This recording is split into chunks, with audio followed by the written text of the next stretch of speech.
স্বামী যখন বাসায় থাকবে তখন স্ত্রীদেরকে অত্যন্ত সেজে গুজে থাকতে হয়। স্বামী বাসায় নাই বলি আগে সাজার কোনো দরকার নাই। তোমরা জ্ঞানী গুণী দুজনের মাস্টার্স, তোমাদের বোঝানো কেন বিবাহ শব্দের অর্থটা জানতে হবে, যে আমরা কেন বিবাহ করছি বা কেন বিবাহ করব, বা আরো যারা সবাই বিয়ে করছে কেন করছে, তাদের উদ্দেশ্যটা কি।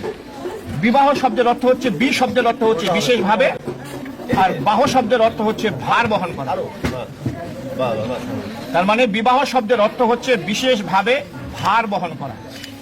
আর একটা যদি জোকারি করে বলতে যাই বিবাহ, এটা কি বিপদ, বাতে বাড়ানো, ওতে হলো, মানে এখন থেকে কিন্তু এই কাজটা হয়ে গেল, বিপদ কিন্তু একে অপর বাড়ানো।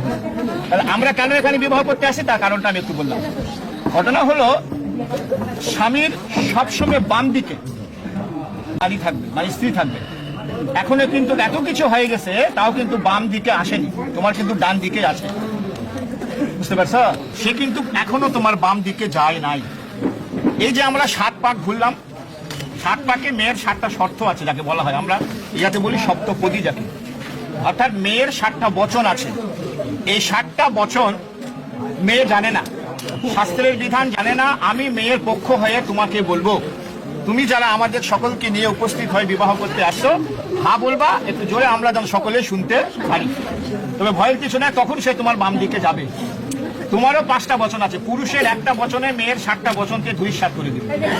তো তোমারও 5টা বচন আছে, তুমিও যেহেতু জানো না, তো তোমার পক্ষ হয়ে আমি ওকে বলবো, সে যদি রাজি থাকে, এরকম তুমি যেমন হ্যাঁ বলবা তাকেও হ্যাঁ বলতে হবে, তাহলে তুমি তোমাকে বাম দিকে নিবা। বুঝা গেছে?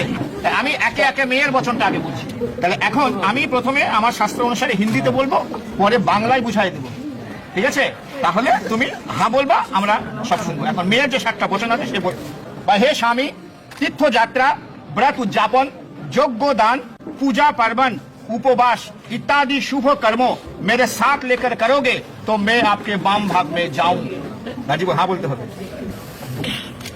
धन धन आदि के खर्च करो, दूसरों के घर में रखो, तो मेरे साथ पूछ के करोगे मैं आपके वाम भाग में जाऊं। अर्थात आज থেকে যা কিছু করছে সব শেষ। এখন থেকে যে ইনকাম করবা সেটা নিয়ম অনুসারে করতে হবে, নিয়ম অনুসারে করতে হবে, মানে ইচ্ছা মতন আর খরচ করা যাবে না। 95 টাকা দিবে আর 5 টাকা খরচ করবা, কোনো সমস্যা নেই, যা দরকার খরচ করবা। এবং কাকু যদি বাসায় রাখতে চাও, কোনো কাজের মেয়ে হোক বা কোনো আত্মীয় স্বজনকে যদি বাসায় রাখতে চাও, তাহলে এর সঙ্গে একটু পরামর্শ করে নিয়ে করতে হবে, তাহলে সে তোমার বাম দিকে যাবে, তাছাড়া নয়। হ্যাঁ, এটা সবচেয়ে বেশি গুরুত্বপূর্ণ এই দুটা।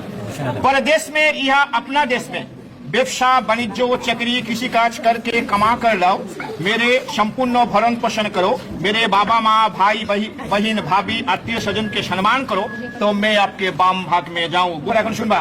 छठवें, आज से हम आपको पत्नी सब सुख दुख भाग करके लेऊंगा, और अत्यंत हीन भावना वो कामना हुए, परंतु पर स्त्री और पर नारी के नाश हो, तो मैं आपके वाम भाग में जाऊं। বলছে আজ থেকে আমি তোমার পত্নী, সকল প্রকার সুখ দুঃখ আমরা একসঙ্গে ভাগ করে নিব, অত্যন্ত হীন ভাবনা ও কামনা হয়ে, অর্থাৎ আজ থেকে একে যে চোখে দেখা যাবে, এই চোখটা এর চেয়ে যত অপ্সরা সুন্দরী নারী হোক না কেন, এই চোখটা অন্য কোনো নারীর প্রতি আর দেওয়া যাবে না। তাহলে সে তোমার বাম দিকে যাবে, তাছাড়া নয়। ঠিক আছে।